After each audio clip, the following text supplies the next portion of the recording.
section, we'd like to highlight stories which we think not getting enough of attention. And this is the story of the two Ukrainian citizens who had been detained in Moscow on the charge of terrorism. They are both facing 20 years or sentence for 20 years on charge of terrorism. Oleg Sentsov is a famous Ukrainian Crimean filmmaker, and Alexander Kolchenko is a vocal left-wing activist accused of the connection to the far right.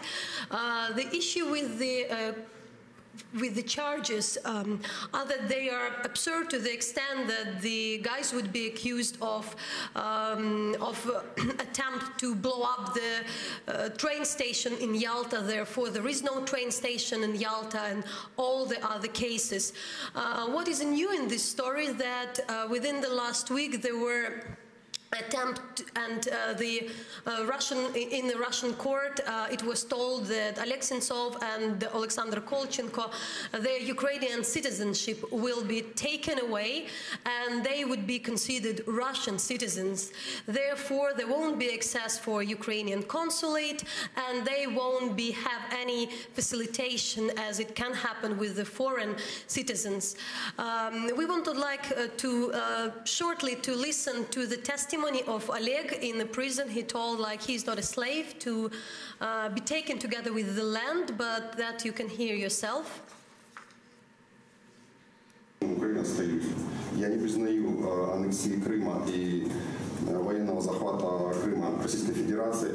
И любые договора, которые заключает ныне нелегитимное правительство Крыма с Российской Федерацией, считаю недействительными. Я не крепостной, мне нельзя передать вместе с землей гражданство. Никаких заявлений я не писал по поводу вступления в российское гражданство и отказа от украинского. Я не питаю никаких иллюзий по поводу российской системы правосудия, поэтому к приговору 20+ я готов.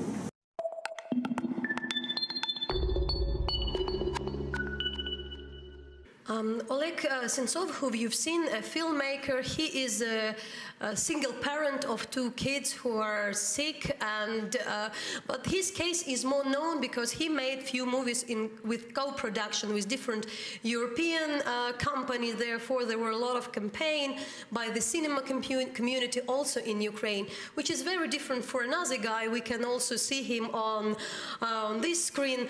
Alexander Kolchenko will have his 25th birthday in 10 days, but he is less known, a famous anti-fascist activist who for few times has problems with the far right during his life in Crimea.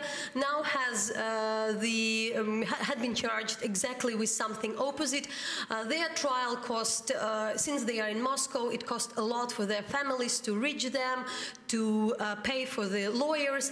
But what is most extraordinary with this case, this is a case when the 2 Ukrainian citizens were taken away from Crimea. It would be very different if they would have stayed there, because there would be probably a different procedure. For a lot of people, it's kind of a reminding that the citizens of one state could be taken to the other state, and it's more or less like the hope is gone, which also bring us to the times of more or less a Cold War, where there were cases of this extraordinary rendition. So that was the case we'd like to drag your attention, because these guys are really their charge is up to 20 years in prison, and no one really can do anything about that so far.